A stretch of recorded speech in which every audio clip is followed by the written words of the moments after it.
Hello,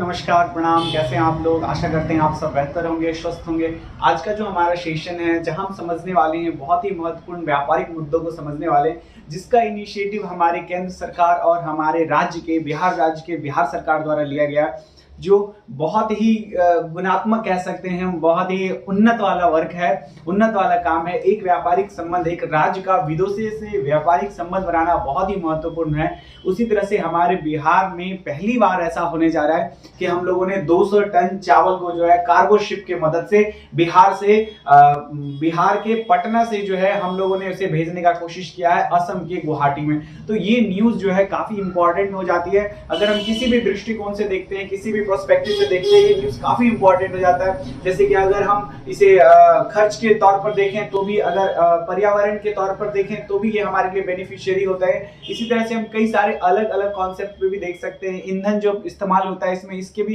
perspective में हम देख सकते हैं कि यहाँ भी हमें बेनिफिशियल है।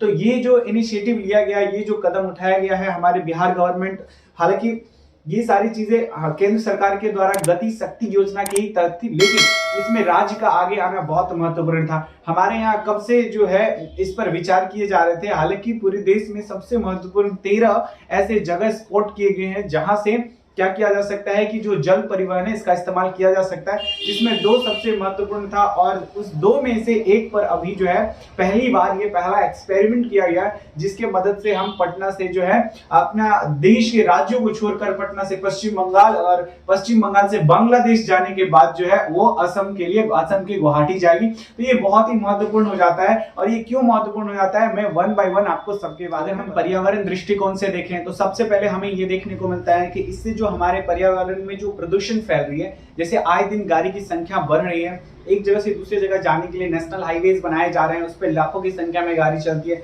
जिससे कितनी ज्यादा पॉल्यूशन फैल रही है, जिसको लेकर गवर्नमेंट ने अभी इलेक्ट्रॉनिक व्हीकल को भी बहुत प्रोत्साहित किया, बहुत प्रोत्साहन कर रहे हैं।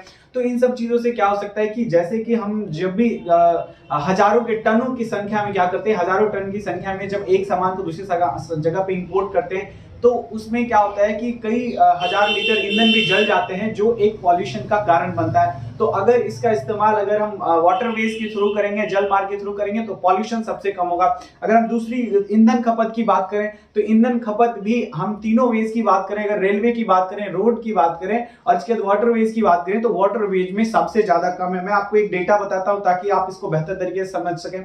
अगर हम 1 लीटर फ्यूल की बात करें, रोडवेज पे चलने के लिए 1 लीटर फ्यूल में अगर हम मूव करते हैं, 1 लीटर फ्यूल से मूव करते हैं, तो लगभग 24 टन पर किलोमीटर में ही हमारा 1 लीटर फ्यूल खत्म हो जाता है।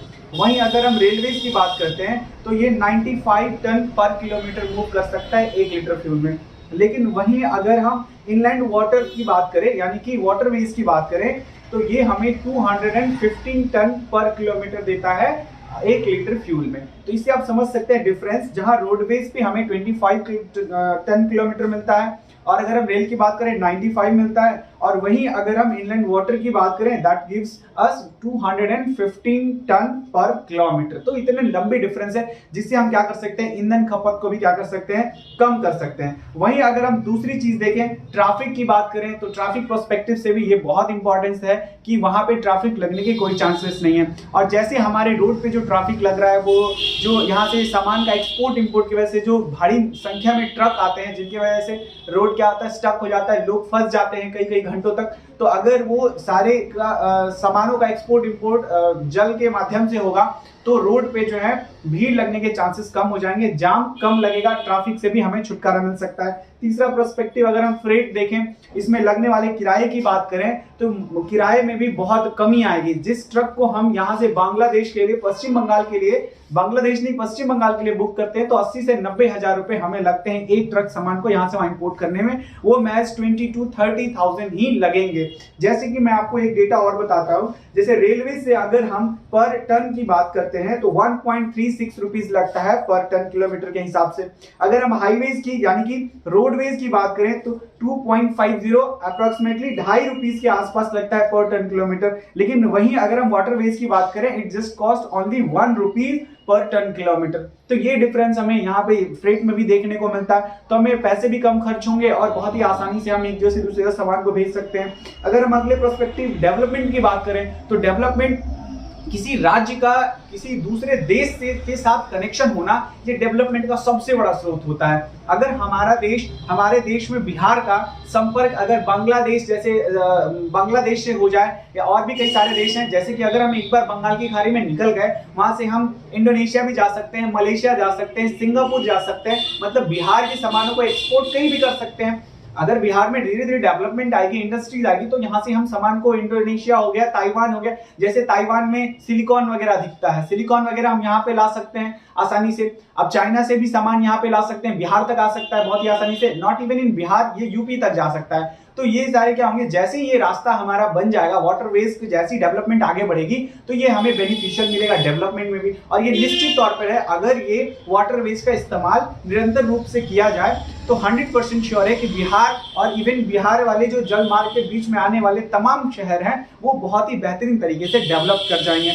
और अगर हम अगले पर्सपेक्टिव जीडीपी की बात करें तो जीडीपी में वृद्धि दर ऑटोमेटिक बढ़ जाएगा। ये विकास मतलब बिहार के जीडीपी में ये विकास देखने को मिलेगा, ठीक है। इसके अलावा अगर हम कुछ चीजों पे बात करें, गवर्नमेंट इस पे क्या वर्क कर रही है तो ये भी बहुत महत्वपूर्ण हो जाता है। भारत बांग्लादेश के बीच में 2 हिस्से में विकास हो रहा है, भारत और बांग्लादेश के बीच में 2 हिस्सों में विकास हो रहा है। सबसे पहले तो पूर्वोत्तर वाला जो हमारा राज्य है जिसमें अरुणाचल प्रदेश वगैरह आता है, अरुणाचल प्रदेश, मिजोरम, मणिपुर, मेघालय, असम, ये सारे ये जो 7 सिस्टर्स आते हैं इसे हम पूर्वोत्तर राज्य कहते हैं। तो पूर्वोत्तर राज्य में 1500 करोड़ रुपए गवर्नमेंट इन्वेस्ट कर रही है सिर्फ और सिर्फ वाटरवेज बनाने के लिए। वहीं अगर हम पश्चिमी भारत यानी कि इधर उत्तर और पश्चिमी भारत जो हमारा बिहार यूपी वाला एरिया है इधर की बात करें तो यहाँ पे गवर्नमेंट 4600 यानी कि 4600 करोड़ रुपए यहाँ भी गवर्नमेंट खर्च कर रही है। और ये इनिशिएटिव बहुत ही बेहतर है। लगभग 24 राज्यों में 106 ऐसे जल मार्ग को स्पॉट किया गया है, खोजा गया है, सेलेक्ट किया गया है जहाँ पे डेवलपमेंट करी जाएगी और वहां से सामान का एक्सपोर्ट इंपोर्ट